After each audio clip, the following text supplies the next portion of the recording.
என் பேரை ரைட்டில் போட்டான், என் போட்டாவை லெஃப்டில் போட்டான், என் போட்டாவை சின்னதாக போட்டான், என் போட்டாவை சரியாக போடல, பிரிண்ட்டு சரியில்லை அப்படின்லாம் கலகம் பண்ணுற கூட்டணி கட்சி எது என்று சொன்னால் அது எடப்பாடி பழனிசாமி நடத்தி கொண்டிருக்கக்கூடிய டுபாக்கூர் கட்சி. காரணம், இன்னைக்கு ஒவ்வொரு இடத்துலையும் நடக்கிற நிகழ்ச்சிகளில் நடந்து கொண்டிருக்கக்கூடிய சம்பவங்களை நீங்கள் பார்க்குறீங்க. மாண்புமிகு முன்னாள் பள்ளிக்கல்வித்துறை அமைச்சர் செங்கோட்டையன் கலந்து கொண்ட கூட்டத்தில் சேர தூக்கி ஒரு 20 பேர் அவரை தம்பி போப்பா அப்படின்னு நடந்துகிட்டு இருக்கு. ராஜேந்திர பாலாஜின்னு முன்னாள் பால்வளத்துறை அமைச்சர் சால்வ போட வந்தவன பலாருன்னு கன்னத்தில் விட்டு அவன் எதுக்கு சால்வ போட வந்தான், எதுக்கு அடி வாங்கினானே தெரியாம நொந்து நூலாகி அப்படி ஒரு கூட்டம் நடந்துகிட்டு இருக்கு. இப்படியெல்லாம் கூட்டம் நடந்து கொண்டிருக்கக்கூடிய நேரத்தில் இந்த மாவட்டத்தை, தென்னை தெற்கு மாவட்டத்தை மிக சிறப்பாக வழிநடத்தி கொண்டிருக்கக்கூடிய எங்கள் அன்பிற்கும் மரியாதைக்கும் உரிய தமிழக வரலாற்றிலேயே ஒரு அமைச்சரின் திட்டத்திற்கு ஐநா சபை விருது கொடுத்திருக்கிறது என்று சொன்னால் அது எங்கள் அண்ணன் மாண்புமிகு சுகாதாரத்துறை அமைச்சர் அண்ணன் மாசு அவர்களுடைய திட்டத்திற்கு தான். இன்னைக்கு எதுக்காக இந்த கூட்டம் போட்டிருக்கோம்? நமது மாண்புமிகு மத்திய மனிதவள மேம்பாட்டுத்துறை அமைச்சர் தர்மேந்திர பிரதான் அவரை எங்களுடைய வழிகாட்டி, எங்களுக்கெல்லாம் வழிகாட்டியாக இருக்கக்கூடிய இலக்கிய அணியினுடைய புரவலர், அவர் போட்ட ரோட்டில் தான் இன்னைக்கு நாங்கள்லாம் நடந்து போயிட்டு இருக்கோம். அப்படிப்பட்ட எங்கள் அண்ணன் தஞ்சை கூத்தரசன் பேசிட்டு போயிட்டார்.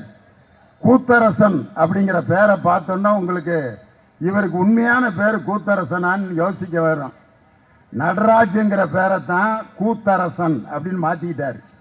நடனம் என்றால் கூத்து, ராஜ் என்றால் அரசன், கூத்தரசன். இது மாதிரி சமஸ்கிருதத்தில் இருந்த பெயர்களை எல்லாம் தமிழில் பெயர்களை மாற்றிய காலம் உண்டு. சூரிய நாராயண சாஸ்திரியார் அப்படிங்கிற பேரை பருதி மால் கலைஞர் அப்படின்னு மாற்றிக்கிட்டார். வேதாச்சலம் என்ற பெயர் மறைமலை அடிகள் என்று மாற்றப்பட்டது. கஜேந்திரன், கஜம் என்றால் யானை, இந்திரன் என்றால் அரசன். கஜேந்திரன் என்ற முன்னாள் திராவிட முன்னேற்ற கழக அமைச்சர் தனது பெயரை வேழவேந்தன் என்று மாற்றிக்கொண்டார். நாராயணசாமி என்று பெயரிட்டு அழைக்கப்பட்ட நாவலர் அவர்கள் தனது பெயரை நெடுஞ்செழியன் என்று மாற்றிக்கொண்டார். ராமையா என்று பெயரை தாங்கிய நமது 50 ஆண்டு கால பொதுச் செயலாளர் பேராசிரியர் அவர்கள் அன்பழகன் என்று மாற்றிக்கொண்டார். இது மாதிரி நம்ம பிள்ளைகளுக்கு நமக்கு நம்ம தான் பேர் வைக்கணும். நான் பெற்ற பிள்ளைக்கு நான் தாயா பேர் வைக்கணும்.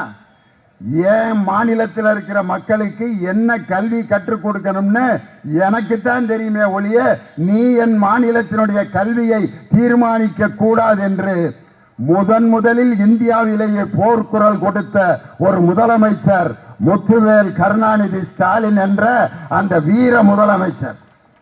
இன்னைக்கு பார்த்தீங்கன்னா நம்ம பிள்ளைக்கு நம்ம தான் பேர் வைக்கணும். இன்னொருத்தன்ட்ட நம்ம டிஸ்கஸ் பண்ணோம்னா பஞ்சாயத்து ஆகி போயிடும். ஒருத்தனுக்கு இப்படித்தான் ஆம்பளை பிள்ளை பிறந்திருக்கு, போய் பேர் வைக்கணும்னா அவன் பாட்டுக்கு வச்சிருந்துருக்கலாம். இவன் என்ன நினச்சிருக்கான், எங்கள் தாத்தா பேரை வைக்கணும்ட்டு. எங்கள் தாத்தா பேர் சிவகுமார், அதனால எங்கள் தாத்தா பேர் சிவகுமார்னு வை அப்படின்னு கலகான். அவங்க வீட்டுக்காரம்மா அவங்க தாத்தா பேர் கிருஷ்ணசாமி. அவன் சொல்லியிருக்கா, எங்கள் தாத்தா பேர் தான் வைக்கணும், கிருஷ்ணசாமின்னு வை. 2 பேரும் கடையில் பஞ்சாயத்து ஆயிடுச்சு. போய் ஒருத்தன்ட்ட பஞ்சாயத்துக்கு போயிருக்காங்க.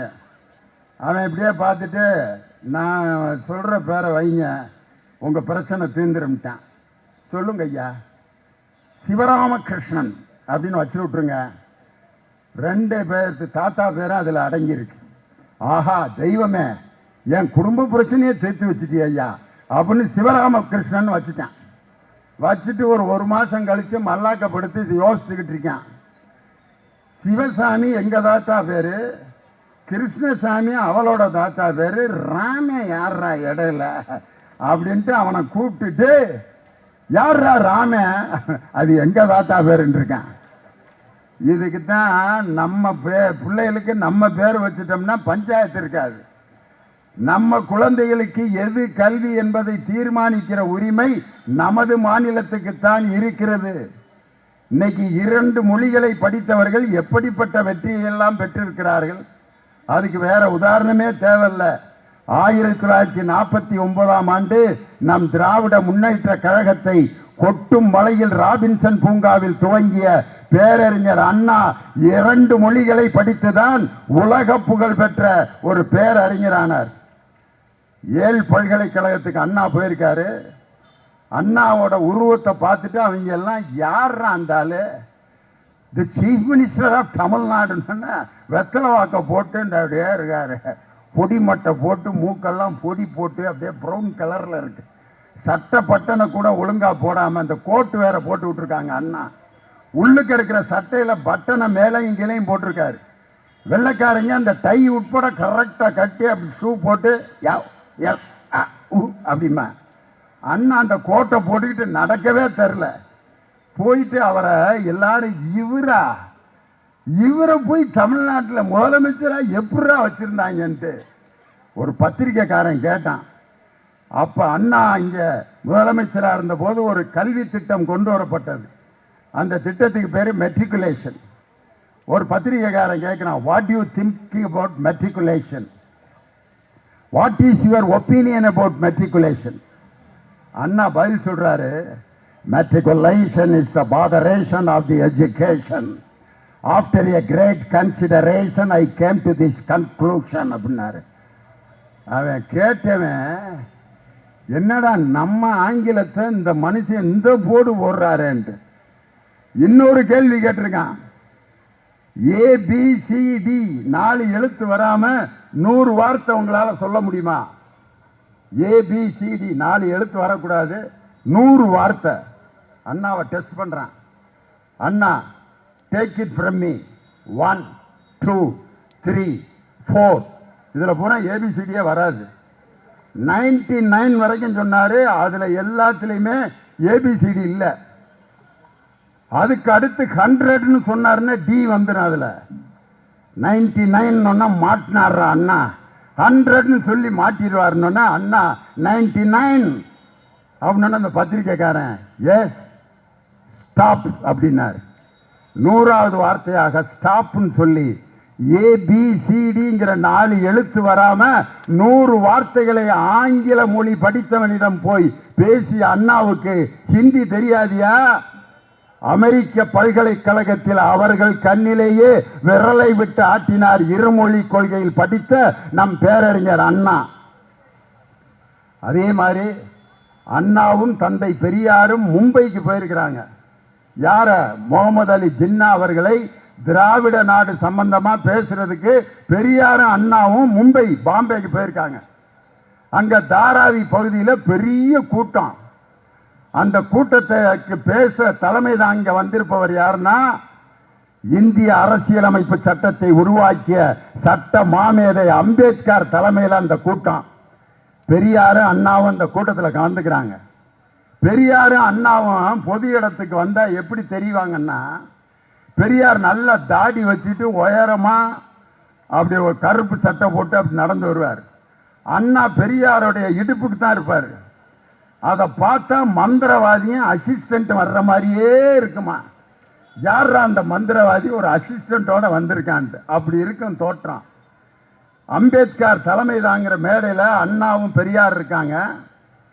அப்ப அண்ணா என்ன செய்தார்னா, பெரியார் அவர்கள் பேசிய தமிழ் பேச்சை தாராவி மக்களுக்கு ஆங்கிலத்தில் மொழிபெயர்த்தார் அண்ணா. அம்பேத்கர் பேசிய ஆங்கில பேச்சை தாராவி மக்களுக்கு தமிழிலே மொழிபெயர்த்தார்.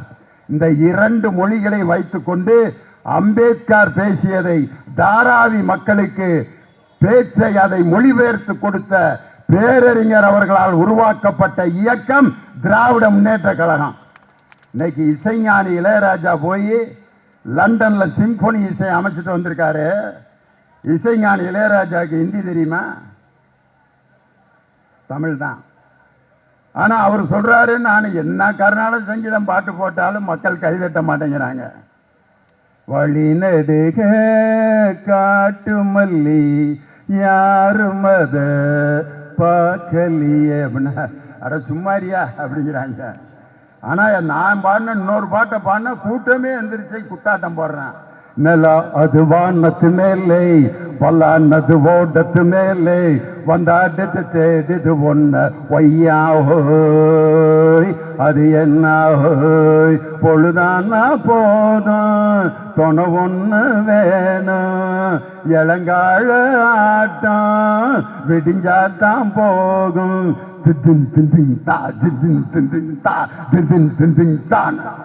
அவங்களுடைய இன்ஸ்ட்ருமெண்ட் எடுத்து அடிச்சு அப்படி ஒரு சிம்பொனி இசையை லண்டன்ல போய் இசையமைத்து லண்டன் மக்களே பாராட்டுகின்ற அளவுக்கு இசையமைத்த இசைஞானி இளையராஜாக்கு ஹிந்தி தெரியாது.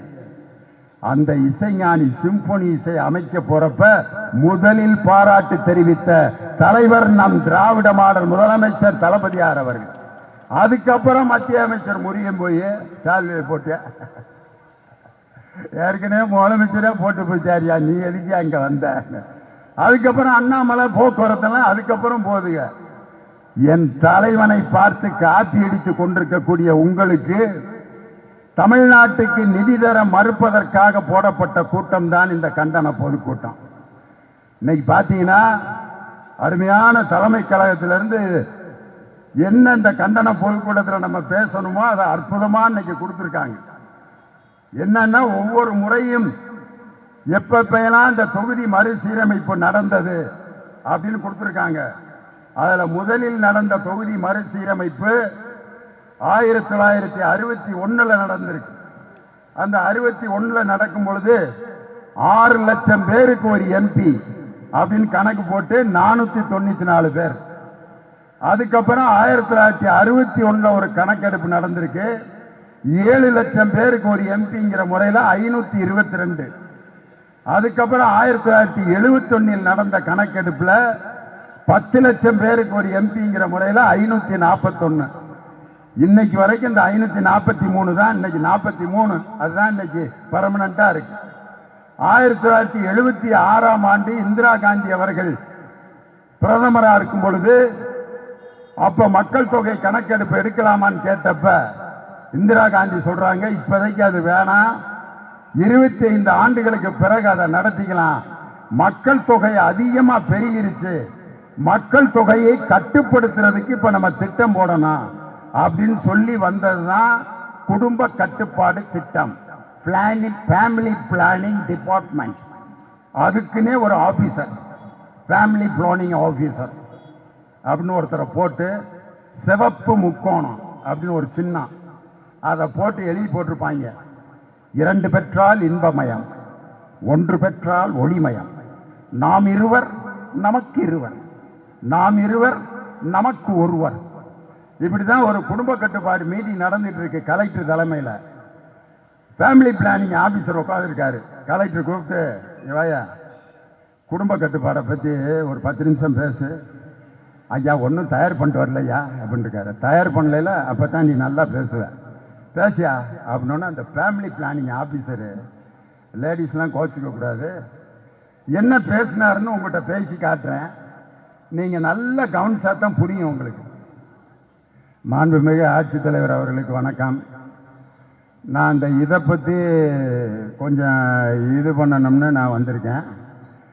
ஏன்னா இதை பற்றி நான் ரொம்ப இது பண்ணுறதுனால நீங்கள் இது பண்ணாமல் இருந்துடவா போகிறீங்க.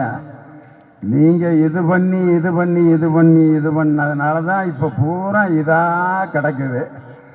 அதனால் நான் இதை பற்றி ஒன்றும் இது பண்ண விரும்பல.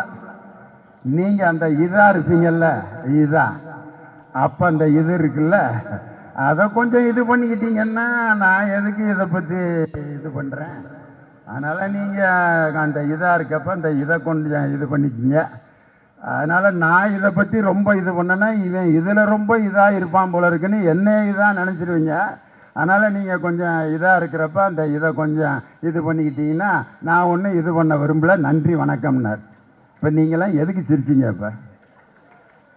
இப்போ உங்களுக்கு ஒவ்வொரு இதுக்கும் என்னன்னு இப்போ தெரிஞ்சு போச்சு. அந்த இதாக இருக்கிற நேரத்தில் அந்த இதை கொஞ்சம் இது பண்ணிக்கிட்டீங்கன்னா நாங்கள் ஒன்றும் இது பண்ண இதை நம்பால் கேட்டுக்கிட்டு இதாக இருக்கிற நேரத்தில் அந்த இதை பயன்படுத்திட்டேன். குடும்ப கட்டுப்பாடை பர்ஃபெக்டாக அந்த சட்டத்தை கடைப்பிடிச்சது நம்ம ஆளுக தான். ஏன்னா ஒரு காலத்துலாம் பிச்சு பேன் பார்த்துருக்காங்க. எங்கள் தாத்தாலாம் பார்த்தீங்கன்னா 16 புள்ள எங்கள் தாத்தாவை கேட்டால் எப்படி தாத்தா எல்லாம் ஆண்டையும் பார்த்து கொடுத்ததாங்கிறாரு. ஆண்டவனை கையை காமிச்சிட்டு பிரித்து மேய்ஞ்சிருக்காரு. நான் சின்ன பிள்ளையில நம்பிட்டேன், போய் ஒவ்வொரு வருஷம் கோயிலில் போய் ஒவ்வொரு பிள்ளையா வாங்கிட்டு வந்திருப்பாரு போல இருக்குன்னு. இப்போ நினைக்கிறேன் கிழமை எவ்வளோ விஷக்கிழவனாக இருந்திருக்காருன்னு. அன்னைக்கு எப்படியா 16 பிள்ளை பெற்றாங்கன்னா ஒரு பொழுதுபோக்கும் கிடையாது, டிவி கிடையாது, மொபைல் ஃபோன் கிடையாது, சினிமா கிடையாது, லியோனி பட்டிமன்றம் கிடையாது, ஒன்றும் இல்லை. என்ன தான் செய்வார்? கல்யாணம் முடித்து கிளவியை உட்கார வச்சு எவ்வளோ நேரம் வேடிக்கை பார்த்துக்கிட்டு இருக்கிறது. இந்த இப்படியே பார்ப்பாரு. சாப்பிட்டியா அப்படின்னு கேட்டார். எங்கள் பெரியப்பா பிறந்துட்டார். இங்கே தான் உட்காந்துருக்கியான்னாரு. எங்கள் அத்தை பிறந்துருச்சு. அப்புறம்னாரு எங்கள் அப்பா பிறந்தார். கரண்ட்டு கட்டாச்சு. எங்கள் சின்னத்தை பிறந்துச்சு. இப்படித்தான் 16 பிரிச்சிருக்கேன். எங்கள் பாட்டியை கேட்டால் எப்படி பாட்டி 16 பிள்ளைன்னா அது சொல்லுது பூரா நான் பெற்றதுரா, என்ன கடையிலேயே அவை வாங்க முடியும்ட்டு. கல்யாணம் முடிஞ்சு 10வது மாதம் ஒரு குதிரை வண்டி வீட்டு முன்னால் வரும். கிளவியை ஏற்று வாங்க போய் பெற்றுட்டு வந்துடும். திரும்ப 10வது மாதம் இந்த குதிரை வண்டி அதுவாக வந்துடும் வீட்டுக்கு. வண்டிக்காரன் வாங்கம்மா அம்மா அப்படின்னா, உனக்கு எப்பறம் தெரியும், எல்லாம் சரியாக இருக்கேன் வா அப்படின்ட்டு அன்னைக்கு பஞ்சம் இல்லாமல் பின்னிருக்காங்க. இதைத்தான் இருவர் உள்ளம் படத்தில் தலைவர் கதை வசனம் எழுதின படத்தில் எம்.ஆர். ராதாவும் முத்துலட்சுமியா நடிச்சிருப்பாங்க. அவங்களுக்கு 9 பிள்ளைய. அதில் வழக்கறிஞராக இருப்பார் எம்.ஆர். ராதா. அவங்க 2 பேருக்கும் ஒரு பாட்டு இருக்கும், கேட்டிருப்பீங்க. புத்தி சீகாமணி பெத்த புள்ள இங்கு புன்னகை செய்யுது சின்ன புள்ள, 5க்கு பின்னாடி வந்த புள்ள இது 6வதா வந்த செல்ல புள்ள. உடனே அந்த அம்மா பாடு, 6 பிறந்தது போதும் என்று நான் 6 குளம் எல்லாம் மூழ்கி வந்தேன் அப்படின்னு பாடிட்டு கடைசியா அவங்க 2 பேரும் அந்த அம்மா பாடும், ஆசைக்கு பின்னே ஆராய்ச்சி ஆராய்ச்சி 6 உள்ளைய. உடனே எம்.ஆர். ராதா பாடுவார், இனி அடுத்து தடை செய்ய ஆராய்ச்சி ஆராய்ச்சி. உடனே அந்த அம்மா, நாம ஆசையுடன் பேசி நாளாச்சு, ஆபத்து அங்கேதான் உருவாச்சு, ஆபத்து அங்கேதான் உருவாச்சு, ஐயையோ ஐயையோ ஆராரோ உங்க அம்மா கதைய நீங்களாயோ, ஆராரோ படி ஆராரோ அட அசட்டு பய உள்ள ஆராரோ அப்படின்னு 6 புள்ள பெற்ற எம்.ஆர். ராதா அன்னைக்கு குடும்ப கட்டுப்பாடுக்கு பிரச்சாரம் பண்ற மாதிரி இருவர் உள்ளம் படத்துல முத்தமிழறிஞர் டாக்டர் கலைஞர் கதை வசனம் எழுதி அன்னைக்கு அந்த இருவர் உள்ளத்துல குடும்ப கட்டுப்பாடுக்காக வசனம் எழுதினார். நாங்க பட்டிமன்றத்தில் எம்புட்டு பேச்சு பேசியிருக்கோம் குடும்ப கட்டுப்பாடுக்கு. ஒரு அம்மா பஸ்ஸில் பிள்ளைகளை ஏற்றிட்டு வருது, 9 பிள்ளைய. கண்டக்டர் கேட்டிருக்காரு, ஏமா இப்படியா பிள்ளைகளை கூட்டி வருவேன் பள்ளிக்கூடத்துல இருந்து? ஒரு டீச்சர் பள்ளிக்கூடத்துல இருந்து பிள்ளைகளை கூட்டி வர்றது ஒரு தனி பஸ்ஸில் வந்திருக்க வேணா? பள்ளிக்கூடத்து டீச்சரா? பூரா நான் பெற்றதுரா. என்னது நீ பெற்ற பிள்ளைய அம்புட்டா? ஆமா, இவன் பேர் என்ன 13 இருக்கு. என்ன நம்பரை சொல்றேன்?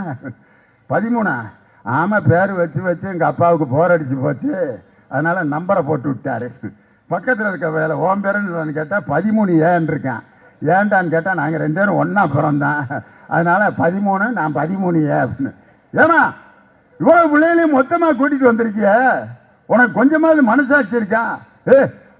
6 பிள்ளைகளை வீட்டில் விட்டுட்டு வந்திருக்கையா, அவங்க அடம் முடிச்சுட்டு வரமாட்டேன், என்னது மீதிய வீட்டில் கொண்டு வந்திருக்கியா? சரி, இப்ப எங்க போற? மகளுக்கு புள்ள பிறந்திருக்கு போய் பார்க்க போறேன்ட்டு மகளுக்கு புள்ள பிறக்க பார்க்க போகுதான். இப்படிலாம் கூட்டம் கூட்டமா பெற்று போட்டிருக்காங்க. மாந்தோப்பு கிளி என்கிற படத்துல சுருளிராஜன் காந்திமதி 2 பேரும் கணவன் மனைவி. ரொம்ப நாளா புள்ள இருக்காது 2 பேர்த்துக்கும். காந்திமதி சொல்லுவாங்க, ஏயா பழனி மலையில போய் காவடி எடுத்து பால் காவடி எடுத்து 1 வருஷம் 1 மாதம் விரதம் இருந்து முருகன்ட்ட வேண்டிட்டு வந்திருக்கேன். அங்கே அருள்வாக்கு சொல்லிட்டாங்க, நமக்கு இன்னும் 1 மாதத்தில் நான் கருவு தாங்கிடுவேன், 10 மாதத்தில் புள்ள பிறந்துருமியா, முருகன் நமக்கு அருள் புரிஞ்சுட்டாரியா அப்படின்னா சுருளிராஜன் ஒரு மஞ்சள் பையோட உள்ள வருவார். என்னாடி முருகன்ட்ட போய் வேணியா புள்ள? நான் இப்போ தான் கவர்மெண்ட்டில் 500 ரூபாயும் 5 கிலோ அரிசியும் கொடுக்குறாங்கன்ட்டு குடும்ப ஆப்ரேஷன் பண்ணிட்டு வந்துட்டேன் அப்படின்னு. என்னது ஆபரேஷன் பண்ணிட்டு வந்துட்டியா? ஏன் முருகனுக்கு புள்ள பொறுப்பேன், முருகன்ட்ட போய் பெற்றுக்க. அப்புறம் நான் வந்து ஆபரேஷன் பண்ணிட்டு 500 ரூபாயும் 5 கிலோ அரிசி வாங்கிட்டு வந்துட்டேன். அன்னைக்கு குடும்ப கட்டுப்பாடு செய்தவர்களுக்கு 500 ரூபாயும் 5 கிலோ அரிசியும் கொடுத்தாங்க. அரசு ஊழியர்கள், ஆசிரியர்கள் குடும்ப கட்டுப்பாடு கேஸ் பிடிச்சிட்டு வர்றவங்களுக்கு இன்கிரிமெண்ட் ஒரு 10 கேஸ் கொண்டு வந்து குடும்ப கட்டுப்பாடு ஆபரேஷனுக்கு நிறுத்தினா அவருக்கு 100 ரூபாய் இன்கிரிமெண்ட். இப்படிலாம் கஷ்டப்பட்டு நம்ம வந்து குடும்ப கட்டுப்பாடு திட்டத்தை அமுல்படுத்தினா இன்னைக்கு பார்த்தீங்கன்னா அங்கே உத்தரப்பிரதேசம் பீகார்லாம் நீ வரைஞ்சு போடியா முக்கோணத்தை, நாங்கள் அந்த வேலையே கிடையாது அப்படின்ட்டு அவன் தெளிவாக இருந்திருக்கான். அங்கே முக்கோணத்தை எங்கே வரைஞ்சிட்டு போயிட்டாங்கன்னா தென்னை மரத்து மேலே வரைஞ்சிட்டு போயிட்டான். அந்த மரம் 2 காய் தான் காய்ச்சிருக்கு. மரம் கடைப்பிடிச்சிருக்குது, உத்தரப்பிரதேச குரூப்பு கடைப்பிடிக்கல. இன்னைக்கு உத்தரப்பிரதேசத்தினுடைய 2023 ஆண்டின்படி அங்கே இருக்க மக்கள் தொகை எவ்வளவுனா 21,53,00,000 உத்தரப்பிரதேசனுடைய மக்கள் தொகை. முக்கோணத்தை வரைய அவங்க பாட்டுக்கு பிரித்து மேய்ஞ்சிட்டான். பீகாருடைய மக்கள் தொகை 13,51,00,000. மகாராஷ்டிராவுடைய மக்கள் தொகை 12,26,00,000. இப்படி ஆனால் நம்ம தமிழ்நாட்டினுடைய மக்கள் தொகை குடும்ப கட்டுப்பாடை கடைப்பிடிச்சதுனால 7,13,00,000. இன்னைக்கு 20 லட்சம் பேருக்கு ஒரு எம்பின்னு வச்சா நமக்கு வந்து 40 எம்பி தான் வருது. ஆனால் உத்தரப்பிரதேசத்தினுடைய 23 கோடியை 20 லட்சத்தால வகுத்தீங்கன்னா அவங்களுக்கு 116 எம்பிக்கள் வருது. இந்த மக்கள் தொகை அடிப்படையில் எம்பிக்களை வரையறை செய்ய வேண்டாம், அதை தள்ளி வையுங்கள் என்று அனைத்து கட்சி கூட்டத்தை போட தில் உள்ள ஒரே முதலமைச்சர் நம்ம தமிழ்நாட்டுடைய முதலமைச்சர் தான். 58 கட்சிகளை ஒரு இடத்துல கூட்டியிருக்காரு. இன்னைக்கு நான் பாஜக தலைவர் அண்ணாமலையை கேட்கிறேன், மும்மொழி கொள்கைக்கு ஊரே போய் கையெழுத்து வாங்கிட்டு இருக்கீங்களே, உங்களால் இன்னைக்கு ஒரு அனைத்து கட்சி கூட்டத்தை மும்மொழி கொள்கைக்கு ஆதரவாக கூட்ட முடியுமா? இன்னைக்கு நான் சவால் விடுறேன். அவரு நான் பிஜேபி ஆட்சிக்கு வர வரைக்கும் செருப்பு போட மாட்டேன்னாரு. இப்போ ஷூ போட்டுருக்காரு. என்னன்னு கேட்டால் செருப்பு தானே போட மாட்டேன்னு, இப்போ ஷூ போட்டுக்கிறேன்ட்டு. இது எப்படி இருக்குன்னா, இந்த வருஷ தொடக்கத்தில் சில பேர் உறுதி எடுப்பாங்க, 1ஆம் தேதியிலேருந்து தண்ணியே போடக்கூடாது, லிவர் ரொம்ப டேமேஜ் ஆயிடுச்சுன்ட்டார் டாக்டரு. ஃபேட்டி லிவர், லிவர் அப்படியே காட்டியிருக்கேன், இங்கே பாரு உன் லிவர் எப்படி இருக்குன்னு. இன்னொரு தடவை இழுத்த டிங் டிங் டிங் டிங் டிங் கோவிந்தா கோவிந்தா தான் வீட்டில் பந்தல். உடனே முடிவு பண்ணிட்டேன், ஃப்ரெண்ட்ஸ்கிட்ட கூப்பிட்டு, மாப்பிள்ள 2025 ஜனவரி 1 ஒரு டிராப் கூட தொட முடியாது, ப்ராமிஸ். கோயிலெல்லாம் சத்தியம் பண்ணிட்டேன். சத்தியம் பண்ணிட்டு நாளையிலேருந்து நம்ம சாப்பிட மாட்டோம்ட்டு 31ஆம் தேதி என்ன பண்ணிட்டான்னா ஃப்ரெண்ட்ஸ் எல்லாம் கூப்பிட்டு 2 ஃபுல்லு, ஏன்னா நைட்டு 12 வரைக்கும் தான் அவனுக்கு டைம், 2 ஃபுல்லாக அடித்து நிமித்தி லாஸ்ட் பெக் வரைக்கும் இழுத்து படுத்திருக்கேன். காலையில் புது வருஷம் 9 மணிக்கு எந்திரிச்சா தலை கிண்ணன்னு இருக்கு. ஏன்னா முந்தின நாள் ஊற்றுனது ஒரு 5-6 பேர் வந்திருக்காங்க. நான் அவ்வளோ நேலேருந்து நான் சாப்பிட மாட்டேன், நேற்று ஊற்றுன ஊற்று நேலேருந்து தொடவே கூடாது முடிவு பண்ணிட்டேன். கை கொடு மாப்பிள்ள, உன் லிவரோட நிலைமையை பார்த்து நீ முடிவு எடுத்திருக்க, very nice, keep it up. இதே மாதிரி ஐயப்பன் கோயிலுக்கு மாலை போட்ட மாதிரி நினச்சிக்கிட்டு 40 நாள் இருந்தீங்கன்னா அப்படியே கன்னி பண்ணிடலாம். ஓகே, கட்டி பிடிச்சி முத்தம்லாம் கொடுத்துட்டு போயிட்டாங்க. இன்னொரு குரூப் வர்றேன், நான் மாமா டல்லாக இருக்கேன், தலை என்னமோ கின்னு இருக்கு மாப்பிள்ள, சாயங்காலம் ஆயிடுச்சு, இன்னும் வலி போகவே மாட்டேங்குது, என்ன வேலையும் ஓட மாட்டேங்குது, சாப்பாடு இழுக்கலை, 1ஆம் தேதி அன்னைக்கு மட்டன் குழம்பு வச்சு எல்லாம் வச்சிருக்கிறா, சாப்பிட முடியல. அதுக்கு அவன் ஐடியா, மேலேருந்து தானே சாப்பிட மாட்டேன்னு சொன்னேன், ஒரே மருந்து தான் அதுக்கு, சுடு தண்ணியில் ஒரே ஒரு கட்டிங் அடி பளிச்சுன்னு விட்டுருந்தேன். சாப்பிட்டேன். திருப்பி ஆஃபை வாங்கிட்டாங்க சாயங்காலம். திருப்பி 2025 பூரா அடிச்சுட்டு திரிச்சு சாக்கடையில் விழுந்து கிடக்குது. பிஜேபி அண்ணாமலை அவர்களே, நீங்க வாழ்நாள் முழுவதும் செருப்பே போட முடியாத காரணம் பிஜேபி தமிழ்நாட்டில் ஒரு கவுன்சிலர் சீட்ல கூட ஜெயிக்க முடியாது. இதுல ஒரு சபதம் வேற விடுறாரு, அண்ணா அறிவாலயத்தின் செங்கல் ஒவ்வொன்றாக உருவேன். இன்னைக்கு நான் அந்த விருகம்பாக்கம் வீரமிக்க மண்ணில் இருந்து சொல்றேன், அண்ணா அறிவாலயத்தில் முளைத்திருக்கும் ஒரு புல்லின் வேரை கூட உங்களால் புடுங்க முடியாத காரணம் என்னன்னா, தொண்டர்களின் தியாகத்தாலும் உழைப்பாலும் உருவாக்கப்பட்ட ஒரு அற்புதமான ஒரு கோயில் தான் அண்ணா அறிவாலயம். அதுல இருக்கிற செங்கலை உருகிற கொத்தனாரா நீங்க? இன்னொருத்தர் புதுசா கட்சி ஆரம்பிச்சவரு திமுக பெண்களை ஏமாற்றி விட்டது. ஐயோ ஐயோ, அவரு கட்சி சின்னத்தை பார்த்தீங்கன்னா இந்த முத்தூட் பைனான்ஸுக்கு 2 யானை இருக்கும், பார்த்துருக்கீங்களா? முத்தூட் பைனான்ஸ் அங்கிருந்து கத்தி அடிச்ச சின்னம். அவர் பிஜேபியோட சி டீம் அப்படின்னு ஏற்கனவே எங்க அண்ணன் ரகுபதி அமைச்சர் சொல்லிட்டாரு. பிஜேபியோட சி டீம் தான் அந்த புது கட்சி. எதை வச்சு சொல்றீங்க அப்படின்னு கேட்டா, இன்னைக்கு ஒய் பாதுகாப்பு 14ஆம் தேதியிலிருந்து கொடுக்குறாங்க. திமுகவை எதிர்க்கிற ஒரு வேலை தான், எங்களை எதிர்க்கிற மாதிரி ஆக்ட் கொடு, மிச்சத்தெல்லாம் நாங்கள் பார்த்துக்கிறோம். பிஜேபி சி டீம் அவர் பெண்களை திராவிட முன்னேற்ற கழகம் ஏமாற்றி விட்டது அப்படின்னு சொல்றார்.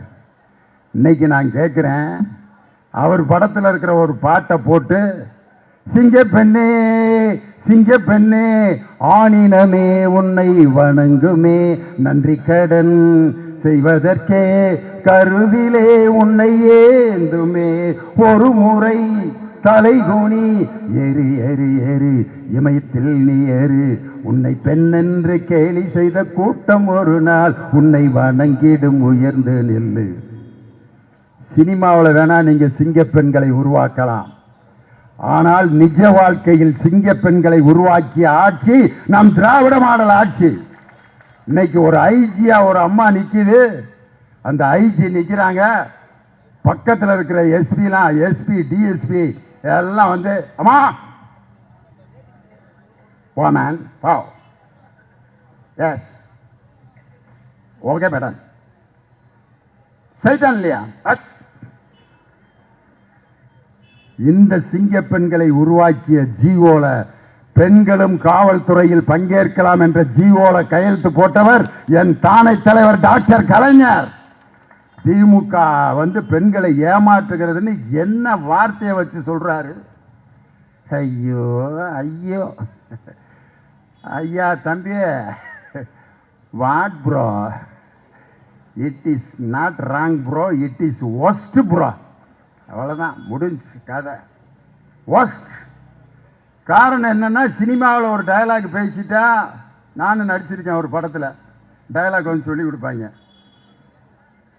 அம்மா உங்களை பார்த்து பல ஆண்டுகள் ஆகிவிட்டது, உடனே நீங்கள் உடனே வரவும் அப்படின்னு எழுத்தாப்பில் இருக்கவங்கள்ட்ட சொல்லுங்க. சரிங்க அசிஸ்டன்ட் டைரக்டர், அம்மா உங்களை பார்த்து பல ஆண்டுகள் ஆகிவிட்டது, உடனே புறப்பட்டு வாருங்கள். Director cut cut cut cut cut, one more.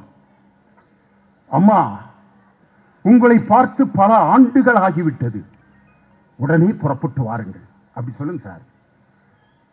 சரிங்க. Start camera, rolling, action. அம்மா உங்களை பார்த்து பல ஆண்டுகள் ஆகிவிட்டது, உடனே cut cut cut cut cut, one more. சினிமாவில் வசனம் சரியில்லைன்னா 1 மோர் 2 மோர் 3 மோர் கூட எடுக்கலாம். அரசியலில் 1 மோரும் கிடையாது 2 மோரும் கிடையாது, பேசுனா பேசுனதுதான். எழுதி வச்சுக்கிட்டு மும்மொழி கொள்கை,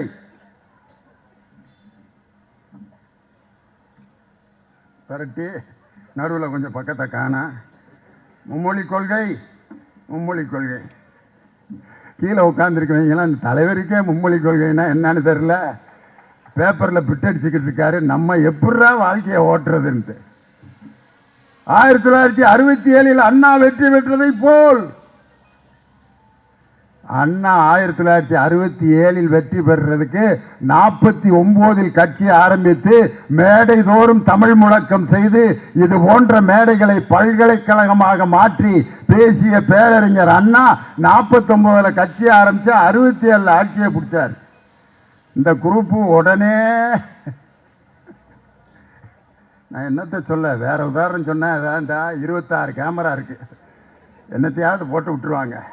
ஏன்னா நான் நல்ல கருத்து இந்த அம்பேத்கரை பற்றிலாம் சொன்னேன், அதெல்லாம் போட மாட்டாங்க. விஜயை அடித்து நொறுக்கிய லியோனி அதைத்தான் போடுவாங்க. வெளுத்து வாங்கிய லியோனி, அண்ணாமலையை பொழந்து கட்டிய லியோனி அப்படித்தான் போடுவாங்க. என்ன பண்ணுறது?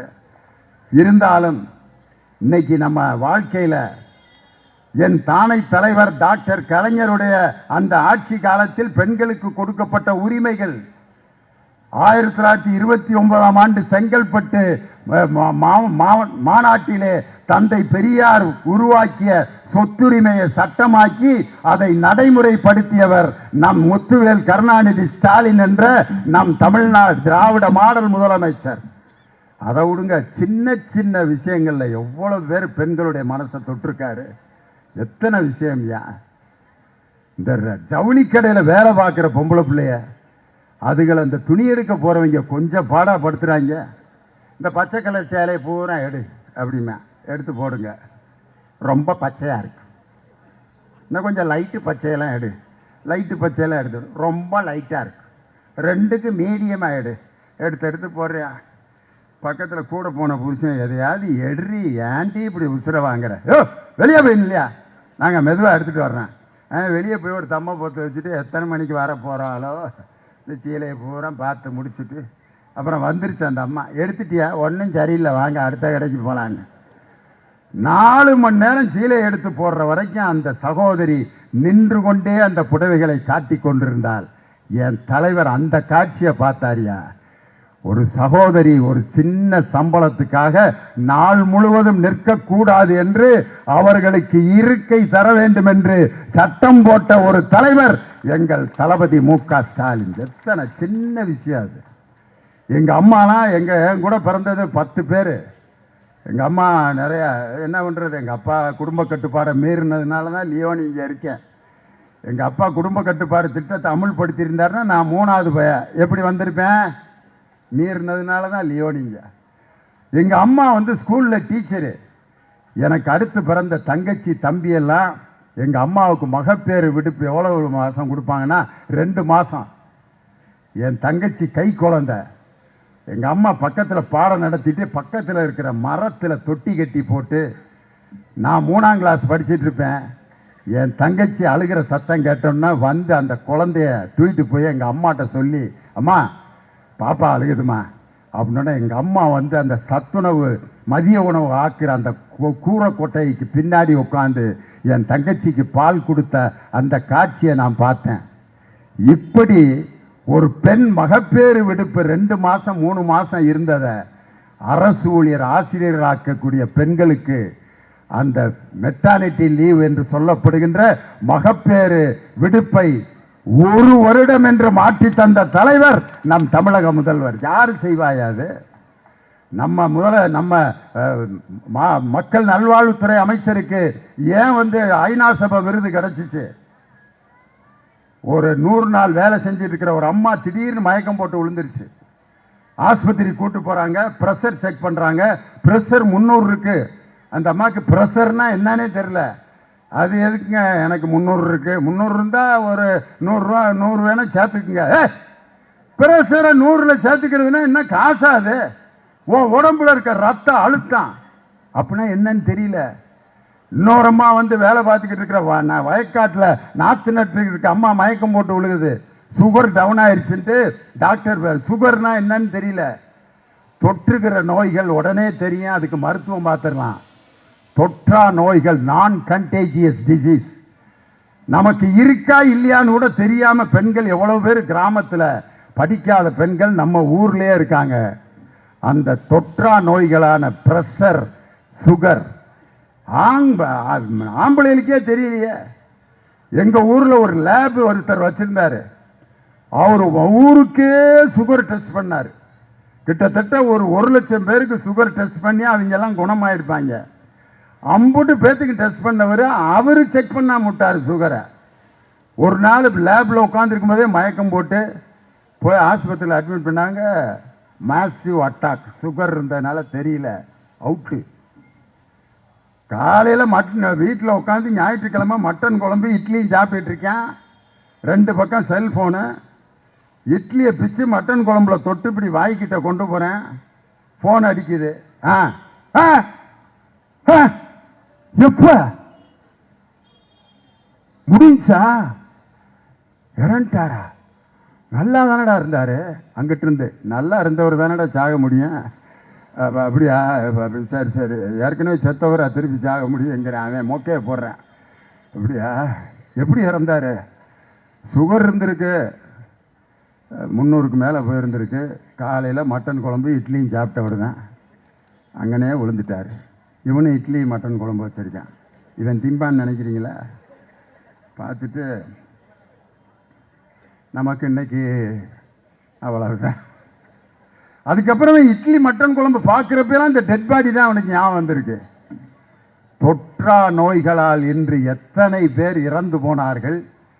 மக்களை தேடி மருத்துவம் என்ற அற்புதமான திட்டத்தை இந்தியாவிலேயே கொண்டு வந்து இன்னைக்கு 2 கோடி பேருடைய உயிரை காப்பாற்றி இருக்கிற மக்கள் நல்வாழ்வுத்துறை அமைச்சர் அந்த திட்டத்தை வகுத்து கொடுத்த நம் தமிழக முதலமைச்சர். சாதாரண 100 நாள் வேலை செஞ்சிட்டு இருக்கிற நாட்டில் நடக்கூடிய அந்த பெண்களின் உயிரை காப்பாற்றிய ஒரு திராவிட மாடல் ஆட்சியை போய் திமுக பெண்களை ஏமாற்றுகிறது என்று சொல்லி இன்று இப்படி ஒரு 3 குரூப்புகளுக்கு இடையில தான் நம்ம தலைவர் ஆட்சி நடத்திட்டு இருக்காரு. ஒரு தற்குறி, அது யாருன்னு நீங்களே முடிவு பண்ணிக்கீங்க. ஒரு தற்குறி, ஒரு பைத்தியம், ஒரு கோமாளி. இது யாருன்னு நீங்களே மேட்ச் பண்ணிக்க. கோடிட்ட இடங்களை நிரப்புக. தற்குறி யாருன்னு தெரியும், அதே கோமாளி யாருன்னு தெரியும், பைத்தியம் யாருன்னு தெரியும். இவங்களோட எல்லாம் இன்னைக்கு என் தலைவர் அரசியல் பண்ண வேண்டியிருக்கு. இன்று என் தலைவர் கூட்டிய அந்த அனைத்து கட்சி கூட்டம் மட்டும் இல்லை, தங்களுடைய தூதுவர்களை ஒவ்வொரு மாநிலத்திற்கும் இன்று அனுப்பி இந்திய மக்கள் அனைவருக்கும் இந்த தொகுதி சீரமைப்பில் இருந்து அனைவருக்கும் சரியான பிரதிநிதித்துவம் கிடைப்பதற்கு இந்திய மக்கள் அனைவருக்குமாக உழைத்துக் கொண்டிருக்கக்கூடிய தலைவர் நம் திராவிட மாடல் முதலமைச்சர். அதுக்கு ஒரே ஒரு எடுத்துக்காட்டு, இன்று அவரால் உருவாக்கப்பட்ட அந்த மகளிர் உரிமை தொகை என்ற திட்டம் 10 மாநிலங்களில் 11 கோடி பெண்கள் இன்னைக்கு பயன்பெறுகிறார்கள் என்று சொன்னால் அதை தொடக்கி வைத்த தலைவர் நம் திராவிட மாடல் முதலமைச்சர். காலை சிற்றுண்டி திட்டத்தை தொடங்கி வச்சாரு. கனடா நாட்டிலும் லண்டனிலும் அவருடைய திட்டத்தை இன்னைக்கு பின்பற்றுகிறார்கள் என்றால் உலகம் முழுவதும் தனது சேவையால் தனது அரசியல் திறத்தால் பெயர் வாங்கி கொண்டிருக்கக்கூடிய ஒரு தலைவர். 2 மொழிங்கிறது வெளிநாடுகளில் கூட 2 மொழிகள் தான். இன்னைக்கு லண்டன்ல 2 மொழி கொள்கை தான். என்னென்ன மொழி? லண்டன்ல ஆங்கிலம், லத்தீன். கனடாவில் ஆங்கிலம், பிரெஞ்சு. பிரான்ஸில் 1 மொழி கொள்கை தான். அங்கே பிரெஞ்சு மட்டும்தான். விருப்பப்பட்ட ஆங்கிலம் படிச்சுக்கலாம். ஜெர்மனியில் ஒரே 1 மொழி கொள்கை. சீனாவில் 1 மொழி கொள்கை. இன்னைக்கு பல மாநிலங்கள், இந்தி பேசும் மாநிலங்களில் இல்லாத கல்வித்தரம் நமது தமிழ்நாட்டில் தான் கல்வித்தரம் அதிகமாக இருக்கிறது. ஹிந்தி பேசும் மாநிலங்களை விட தமிழ்நாட்டினுடைய பள்ளி கல்வித்துறை நம்பர் 1 இடத்தில் இருக்கிறதுன்னு நம்ம சொல்லல. அதே மத்திய அரசின் மனிதவள மேம்பாட்டுத்துறை அறிவித்திருக்கிற அறிவிப்பில் போன மாசம் வெளியிட்ட அறிவிப்பு என்ன தெரியுங்களா? 1ஆம் கிளாஸ்ல சேர்றவங்க 10ஆம் வகுப்பு வரை முடிக்கிறவங்க இடைநிற்றல் எவ்வளவு இருந்துச்சுனாக்கா 69% இருந்திருக்கு ஆண்களில்.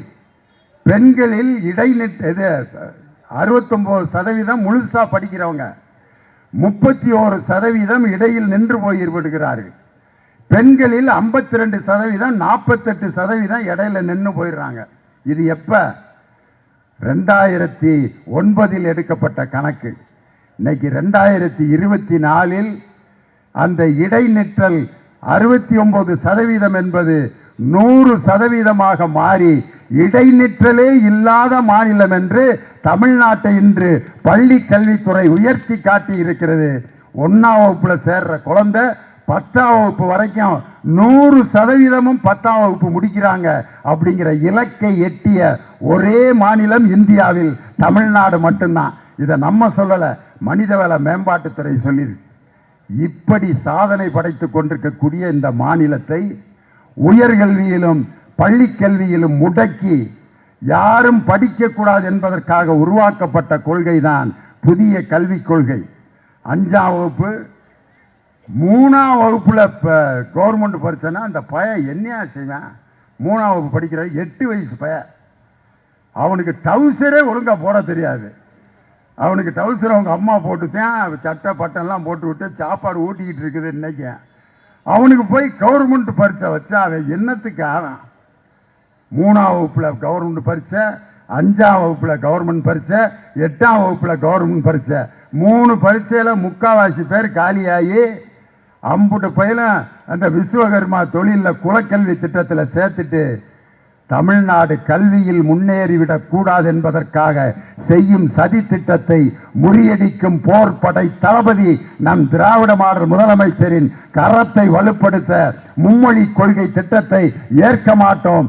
தேசிய கல்விக் கொள்கையை ஏற்க மாட்டோம். மக்கள் தொகை அடிப்படையில் கொடுக்கப்படும் தொகுதி மறுசீரமைப்பை ஏற்க மாட்டோம் என்று உறுதி பூண்டு அவருடைய போர்படையில் நாமும் அணிவகுத்து செல்வோம் என்று சொல்லி இந்த அற்புதமான பொதுக்கூட்டத்தை ஏற்பாடு செய்த எங்கள் அருமை அண்ணன் மக்கள் நல்வாழ்வுத்துறை அமைச்சர் மாசு அவர்களுடைய வரலாற்றில் 2026 234 தொகுதிகளிலும் வெற்றி பெறுவது போல் அவருடைய மாவட்டத்தில் இருக்கும் அனைத்து தொகுதிகளிலும் திராவிட முன்னேற்ற கழகத்தின் கோட்டையாக மாறும் என்று சொல்லி உங்களிடமிருந்து விடைபெறுகிறேன். நன்றி, வணக்கம்.